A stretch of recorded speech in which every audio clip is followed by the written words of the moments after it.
Hello and welcome, and thanks for sticking with us with our review show here of day one of selling at Oakland's Junction for the Inglis Premier Yearling sale. And a big thanks to Blue Blood Thoroughbreds for sponsoring our review show once more. Brett Gilding joins me to review the day's play, so to speak. It's been a good day. Yeah, been a fantastic day. Sorry, a little bit husky through the voice there. Did you over-race? I did. Nice and early. I got out and went strong and, yep, over-raced. Will ride me quiet tomorrow, I think. But, no, look, it was an unbelievable day. Quite extraordinary, really. The growth through the ring, the turnover, the average, the medium, it was exceptionally strong. That place was absolutely jammed. And everyone was having a lot of fun and buying a lot of horses. Yeah, it was a really good vibe out here today. Let's take a look at those day one stats, thanks to Inglis rural property. So 814 lots catalogued throughout the entire sale, of course. Clearance at 76% at the moment. The gross is over $30 million, which is a massive improvement on last year. Yeah, we finished at the end of the day 12 months ago having done 26.2 million. So to be 4.4 million up before we get into the private sales, which obviously we pride ourselves on. So that's quite extraordinary to be up that significant amount of money after day one, and obviously we've got day two to roll in tomorrow. All right, let's take a look at the top lots of today, and it was headlined by this gorgeous filly by Zoostar out of the Group 3 winning mare in Nudge. She was bought in partnership with Chris Waller Racing and Guy Mulcaster, but then also Group 1 Bloodstock headed by Matt Becker and Aussie Keir, so that's a really interesting partnership.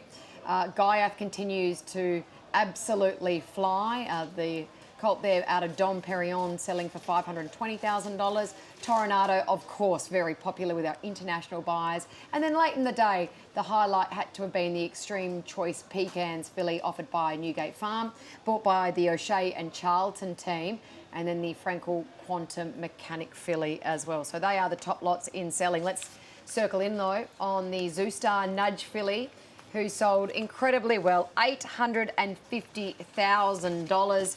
We know that this Zoostar cross with a Fastnet Rock mare is exceptionally successful with the likes of Zoo Gotcha, Climbing Star, the list goes, Jolie Star. You could be an auctioneer, Em, with all those sort of stats. Yeah, look, she was gorgeous, right? It's easy to sit here and give her superlatives after, but she really was. Like, she would have been a beautiful filly at Easter, and Two Bays, obviously based down here. Ross Ferris and Rob Carlisle decided to put her right at the top of the tree, and, you know, you had Chris Waller bidding through Guy Mulcaster versus Jim Clark and Bjorn Baker on the right-hand side, and I think they went hammer and tong from about 500. I was lucky enough to be behind the mic, and they both wanted her desperately, and yeah, Chris Waller came out on top. He's had such great success with the Zoostar fillies, and yeah, she deserved that sort of money. She was outstanding. Great job behind the rostrum at that point in time, and congratulations as well to Ross Ferris and the team at New Two Bays Farm, I should say. Let's hear from Ross straight after the hammer went down. A big congratulations to Ross Ferris. Congratulations. The Two Bays Farm team have prepared this filly beautifully out of Nudge by Zoostar. And Ross, a great decision to bring her to Premier, and she really stood out. She certainly did. Like, you never quite know what to expect when you bring a horse to a sale, but, you know, we like to support this sale. This is our local sale. It really, you know, suits our farm. We're very much on the southern, you know, tip of Australia.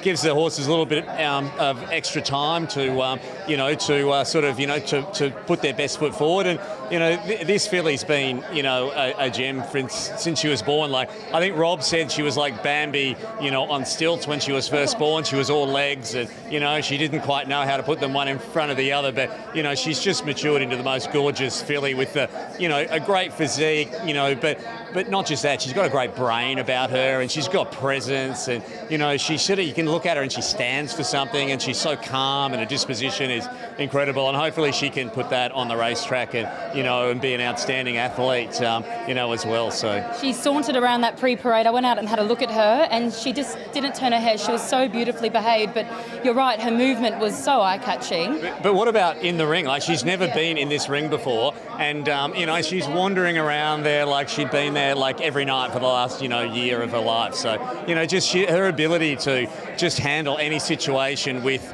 just composure is amazing. How does this feel? You get surrounded by media. This is what you're all about. We came to your farm last year. Never had this experience before, so people shoving microphones and in front of my face. So, but like, if I can just call out, like, we're in partnership with the Treweek family with this horse. So, their father bought Nudge and raced Nudge with Chris Waller, and then then Nudge became available through the Inglis online platform, and we purchased Nudge, half of Nudge in that process, and we're in partnership with the Treweeks. So, a big shout out to the Treweeks. There's great partners, great people as well. But the accolades need to go to, to the bidders, in particular Guy, Chris and Matt, and I think Aussie, is involved in that group as well. And, we're so thankful and thrilled that, they were so strong, on the horse, and all the underbidders. And, I think she had 250 plus inspections during the week. And, I'm not even sure what the final number of x-rays and scopes and physical vets were, but she was just prodded the whole time. So, and she just took it all in her stride. And it's the highest priced horse we've ever sold, and we're just over the moon, yeah. This is what it's all about. I know we came down last year, you're progressing, you're developing your broodmare band and the farm itself. This is the results that, you do dream about. I absolutely dream about them. And it's not even so much about the number, it's about the feeling of doing something really well and it being recognised by the industry and the buying cohort as well. And hopefully, the next best feeling will be if she goes on and performs at a really high level on the racetrack for the ownership group. So, good. Congrats to Inglis. Sale is getting better every year as well. So, it really, it's a real thrill, and we're happy to really make this, our home, as a vendor. We're absolutely thrilled for you and the team. Congratulations, Ross. So well deserved. Well done. Thank you so much. A delighted Ross Ferris there, and as he should be, and a nice congratulations as well to the Inglis team for getting around that filly so well too. Okay, lot 19 sold for $520,000. It was the Gaiath Dom Perignon colt. I feel like I've spoken about Gaiath ad nauseum over the last few weeks. Of course, Observer coming out and winning Australian Guineas yesterday at Flemington. He can do no wrong, and the market is loving what he's producing. Nothing like a bandwagon to get on top of, right? While it's flying, and Gaiath is certainly doing that. And when you've got a half-brother to a VRC Derby winner, extra brute. The size just throwing a Derby winner, a Guineas winner, and there's a lot of very nice horses out there in the stables, which the trainers, you speak to them, they believe they're Group 1 horses as well. Yeah. So this is what drives the market for these type of stallions. It comes from the trainers who have got them in work. So there was no surprise to see that colt make that sort of money. The Toronado 125 colt also made extremely good money, $410,000 there.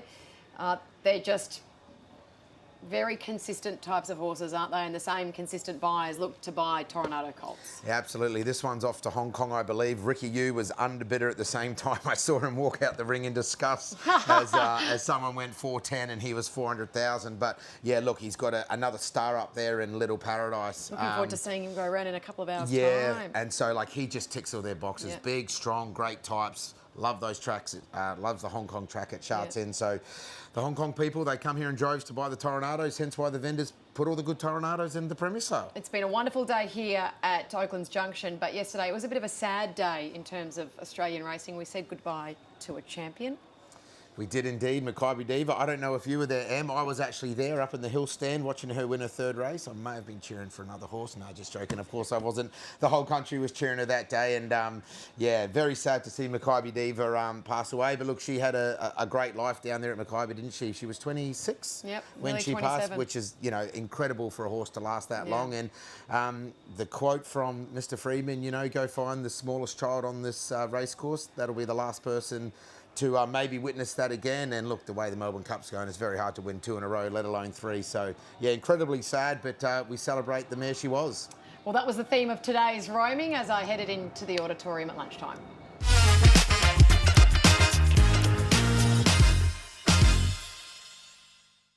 Maccabi Diva wins the Cup. She's going to do what no mare has ever done. Maccabi Diva wins it again. But a champion becomes a legend. Maccabi Diva has won it.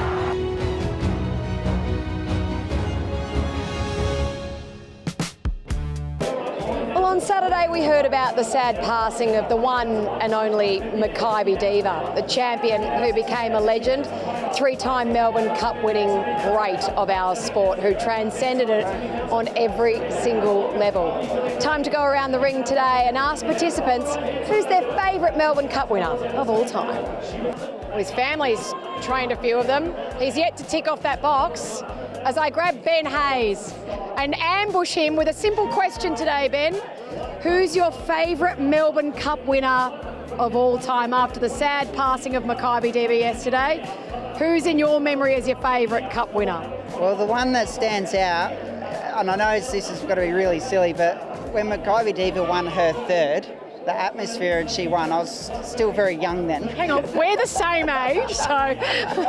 You'd remember it. I was there on course too. So she was probably one of those horses that... Yeah. And everyone was just so excited and amazed that she was able to do it. His partner in Gay Waterhouse has won a Melbourne Cup, of course, with Fioronte, yes, I know you're eating.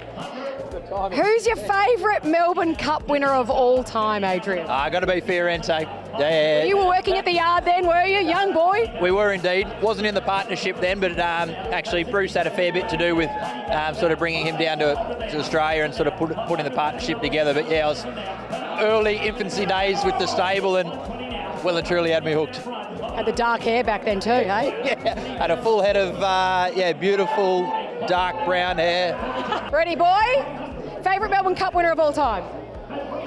Jezebel.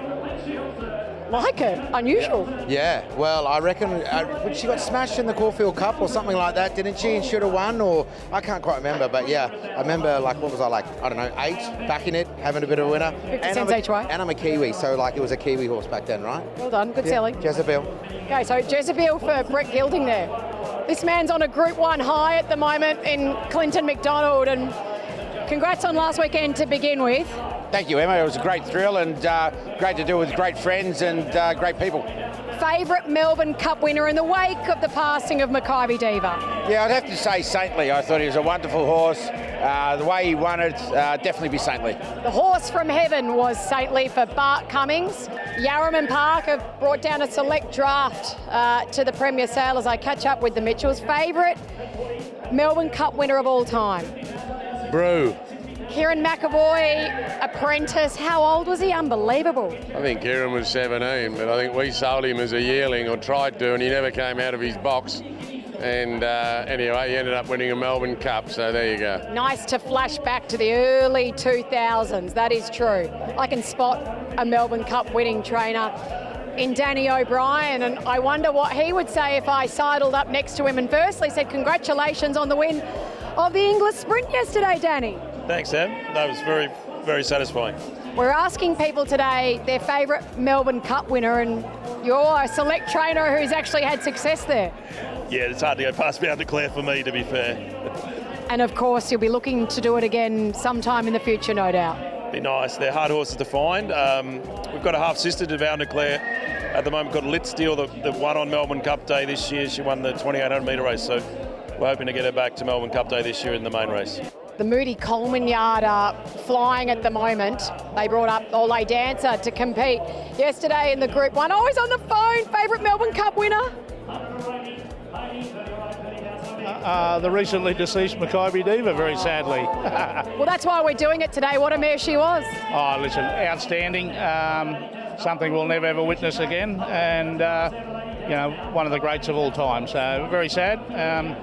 Sad that we're going to lose these great horses, but I suppose eventually, unfortunately, it's going to happen to all of us. As my dad said yesterday, I said, oh, she's passed, and he goes, oh, well, we all do. Yeah, exactly. No, listen, she'll be recognised as our greatest ever stayer for a long, long time. You never say forever, because there's always, we had a Black Caviar, then we had a Wink, now we've got an Autumn Glow, and then you throw in Makybe Diva, arguably probably the greatest of them all and what she achieved. So the life map goes on.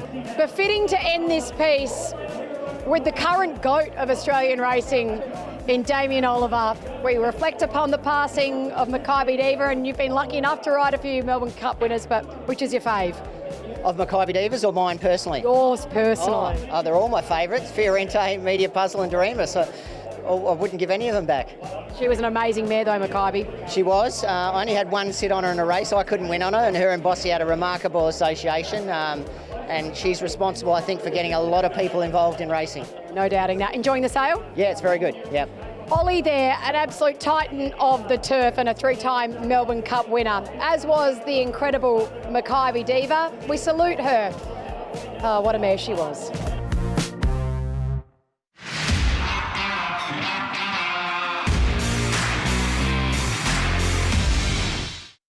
I punt with Ladbrokes because it's fast. Even faster than a race caller talks. And it's Machacho coming around the outside with Little Lassie a length behind. Cheeseburger with spicy sauce on the side. Hold the onions, double the pickles. I'll get some large fries. May you live a long and happy life together.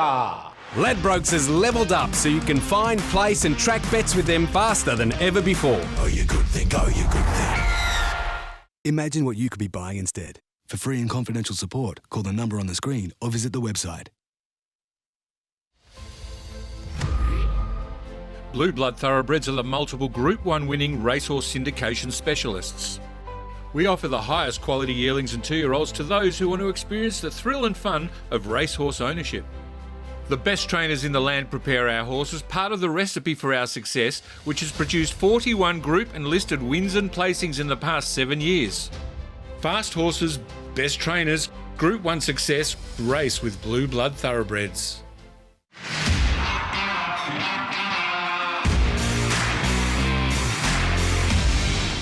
Welcome back to our review show. I'm joined by Chris Watson, once again from Mill Park Stud. Chris, a great day. You had the 2 horses through, and we spoke earlier with the $410,000. But since then, the Frankel Quantum Mechanic, $375, and a very excited ownership group, including an AFL player in Streisand.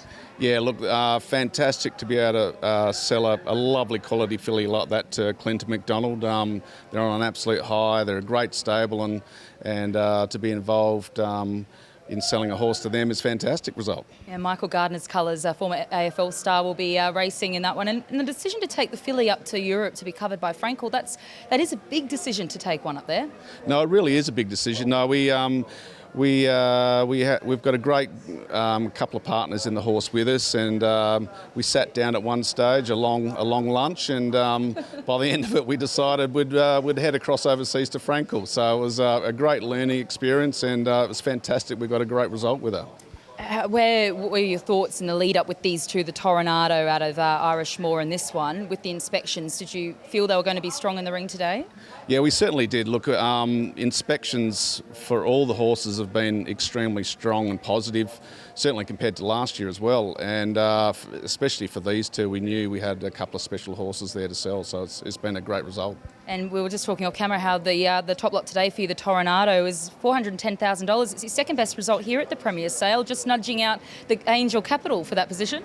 Yeah, no, well, thank you for researching that, Gemma. So it was new for me today. So, no, it really is a good result, and it's been a great buying bench. Great to have horses here.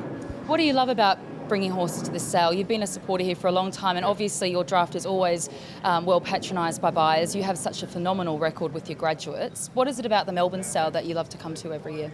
Oh, look, certainly with our yearling preparation period, it sits in really nicely where we need to place horses. We've always found the buying bench to be exceptional, especially the Asian interest coming down here. So we always try and target the sale with those styles of horses. But if you take nice horses, you're always going to be well patronised. So really happy. So you work closely with James Price here of our Bloodstock team to make sure you're fitting horses in the right sales like this one. You stand out your horses here. Yeah, we do. So we have great discussions with the Inglis team, and usually we end up with the right horses coming to the right sales. So it's terrific. So go home happy tonight? Very happy. Yeah. Fantastic. And you've got the rest of the draft to go through. Tomorrow's 4 or 5 horses there to go through still. Yeah, we have. Yeah, and probably got a really nice Street Boss filly there after Watch Me Win. So she's been well received. So it's nice to have another standout filly for tomorrow. Thanks for sticking around for the interview, Chris. I'll hopefully speak to you again tomorrow, and congratulations on the results today. Thanks, Gemma. Yeah. And a big thank you also to the Kiramar Racing team for sponsoring all these interviews. Back to you guys in the studio. Great job as always, Gem. She's flat out on her feet every single day, bringing us the interviews right across complex. Okay, time for trivia. And today, the question was, which yearling sale has produced the most 2-year-old Group 1 winners in Australia over the past 2 years? Is it A, Inglis Easter, B, Premier, C, Classic, or D, the other mob? Would you like to have a little guess there? It's definitely B. And Premier. you would be correct. I mean, last year, in terms of the 5 Group 1s that we have here in Australia, 2 of them won by 2 Premier graduate colts in Vinrock and nepotism. Yeah, exactly. It's been a whirlwind couple of years out of the Premier sale, and then Clint McDonald buys a nice little Magnus filly for 100,000 last year and repeats a dose. That's a filly, sorry, I should say. But yeah, another 2-year-old Group 1 winner. So very, very good. Thanks for joining us this afternoon. Thanks, Em. Need Hope to you go had a good rest day. up. We'll go, get a bit of R&R, and we'll get ready to lock and load tomorrow. Tea to just soothe the vocal cords? Herbal tea. Ah, okay, which is the variety of choice? Vanilla, honey, and chamomile. You can have that. That sounds horrible. A big thanks to Blue Blood Thoroughbreds as well for sponsoring our review show. As always, we greatly appreciate your support. Thanks for joining us at home. We'll see you bright and early tomorrow, 9:30 for our preview show, and then selling to commence for day 2 here at Oakland's Junction at 10 a.m. Good night.